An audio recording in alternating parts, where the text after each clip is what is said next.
Kelly and Jamie, early last month, Heather Cook pleaded guilty to auto manslaughter, leaving the scene of a fatal accident, drunk driving, and texting while driving. It was an emotional sentencing hearing today, but in the end, Cook's fate was up to the judge, and she'll be behind bars for 7 years for killing Tom Palmero and leaving the scene of the wreck. His family wanted a harsher punishment. They say the first year is the hardest.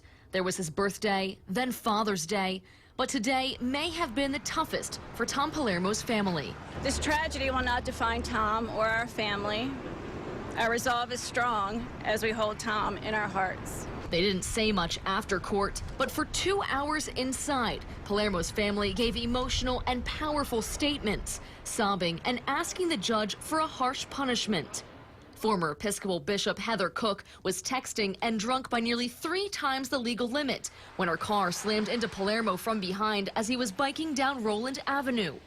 The now defrocked religious leader kept on driving, only to come back to the scene 30 minutes later. Palermo's mother told the judge that Cook sentenced her to a lifetime of grief and heartache that day, and she urged the 10-year sentence requested by the prosecution. The 59-year-old was led out of court in handcuffs and will spend 7 years in prison. While no amount of prison time would ever seem sufficient, we feel the court today could have sent a stronger signal that our community takes driving while under the influence and driving while distracted seriously. It feels lukewarm. Cook also spoke for the first time today, apologizing to Palermo's family for the pain and agony she's caused. This was a tragedy in every sense of the word. I believe that there was some sort of measure of justice that was imposed today. Palermo was a husband and father of 2.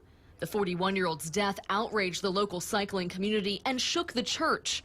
Executive Director of Baltimore, Liz Cornish, says the group agrees this was the court's chance to send a clear message. She will be serving jail time, which I think was really important for folks to understand that there are consequences for these types of egregious actions.